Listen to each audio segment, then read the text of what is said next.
IPhone 13 4 বছর পুরাতন হওয়া সত্ত্বেও এই ফোনটি 2025 সালে এসেও বাংলাদেশে মার্কেটে খুবই জনপ্রিয়, বিশেষ করে এই ফোনটির ক্যামেরার জন্য। এখানে থাকছে সিনেম্যাটিক মোড, এই কারণে কন্টেন্ট ক্রিয়েশনদের মাঝে এই ফোনটি খুবই জনপ্রিয়। আইফোন 13 বর্তমানে বাংলাদেশে মার্কেটে সেকেন্ড হ্যান্ড পেয়ে যাবেন 40 থেকে 41 হাজার টাকার ভিতরে। সো এই প্রাইস রেঞ্জে আইফোন 13 কেমন হবে তাই জানাবো আজকের এই ভিডিওতে। আর এই সম্পূর্ণ ভিডিও জুড়ে থাকছি আমি শাহাদ হোসেন সজীব, শাহাদ টেকদাউট থেকে। আমাদের মাঝে এই ডিভাইসটি পাঠিয়েছে সাইজ এন্টারপ্রাইজ। তাদের থেকে আপনারা সব ধরনের ডিভাইস পেয়ে যাবেন বেস্ট প্রাইসে। সাইজ এন্টারপ্রাইজের কন্ট্যাক্ট ডিটেলস থাকতেছে ভিডিও ডিসক্রিপশনে। সো প্রথমেই কথা বললে এই ফোনটির ডিজাইন এবং কি বিল্ড কোয়ালিটি নিয়ে। ডিজাইনের দিক দিয়ে এই ফোনটি দেখতে অলমোস্ট আইফোন 13, আইফোন 14, আইফোন 15 একদম সেম রেখেছে অ্যাপেল। সো দেখে বোঝায় মুশকিল যে কোনটি কি ফোন। সো এটি একটি প্লাস পয়েন্ট। তাছাড়া আইফোন 13 থাকতেছে 12 এর তুলনায় ছোট একটি নস। বিল্ড কোয়ালিটির কথা বলতে গেলে এই ফোনটি সামনে পিছনে ব্যবহার করা হয়েছে গ্লাস, সাথে থাকতেছে অ্যালুমিনিয়াম ফ্রেম। তো সেই ক্ষেত্রে এই ফোনটি বিল্ড কোয়ালিটি এখনও খুবই টপ নস এবং কি খুবই প্রিমিয়াম লাগে হাতে নিলে। ডিসপ্লে হিসেবে থাকছে এই ফোনটিতে 6.1 ইঞ্চি সুপার রেটিনা এইচডিআর ওলেড, যা হলো একটি 60 হার্টজের প্যানেল। আর থাকছে HDR10 সাপোর্ট। ফোনটির রেজলিউশন হলো 1170 ইন্টু 2532 পিক্সেল। আর থাকছে 660 পিপিআই ডেনসিটি। আর আউটডোরে ব্যবহার করার জন্য থাকছে এখানে 1200 নেট স্পিক ব্রাইটনেস। এই প্রাইস রেঞ্জে আমরা ইজিলি 120 হার্টজ এবং কি 144 হার্টজের ডিসপ্লে পেয়ে যাব, কিন্তু এখানে থাকছে 60 হার্টজ, যা একটি নেগেটিভ পয়েন্ট এই ফোনটির জন্য। কিন্তু ডে টু লাইফে ইউজ করার ক্ষেত্রে আপনার তেমন কোনো সমস্যা হবে না এই ডিসপ্লেতে। ফোনটিতে সিকিউর হিসেবে থাকছে ফেস আইডি, যা খুবই ফাস্ট এবং কি সিকিউর। পারফরমেন্সের দিক দিয়ে থাকছে এখানে অ্যাপেল A15 বায়োনিক চিপসেট, যা হলো একটি 5 ন্যানোমিটার প্রসেসর। আর থাকছে 4GB র্যাম। সফটওয়্যারের কথা বলতে গেলে বর্তমানে এই ফোনটি রান করতেছে লেটেস্ট iOS 18.5।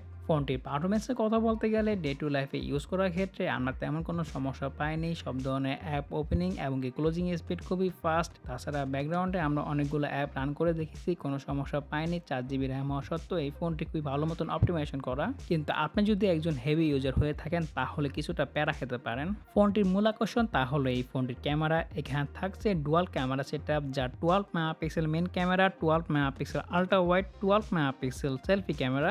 ফোনটির মেন ক্যামেরা এবং কি সেলফি ক্যামেরা দিয়ে সর্বোচ্চ 4K 60 fps করা যায় ভিডিও। তাছাড়া 1080p-তে 30, 60, 120 fps, 240 fps স্লোমো ভিডিও করতে পারবেন, যেখানে আপনারা পেয়ে যাবেন WVShone HDR সাপোর্ট। আর এই মুহূর্তে আমি এখানে 4K 60 fps করতেছি ভিডিও, আর ভিডিও কোয়ালিটি খুবই ভালো। তাছাড়া থাকছে এখানে সিনেম্যাটিক মোড, এই কারণে এই ফোনটি খুবই চাহিদা কন্টেন্ট ক্রিয়েশনদের মাঝে। ফোনটি ক্যামেরা কোয়ালিটির কথা বলতে গেলে ডে লাইটে আমরা খুবই ভালো ভালো ছবি তুলতে পারছিলাম এই ফোনটি থেকে। ছবি যে 10টি পরিমাণে ডিটেলস এবং কি শার্পনেস থাকছে। কালার কারেকশন ডাইনামিক রেঞ্জ মোটামুটি ভালোই ছিল, খারাপ না। তাছাড়া এই ফোনটি 12 মেগাপিক্সেল আল্ট্রা ওয়াইড দিয়েও আমরা খুবই ভালো ভালো ছবি তুলতে পারছিলাম। ওভারঅল বলতে গেলে একটি ব্যালেন্স ছবি দিচ্ছিল আইফোন 13 থেকে।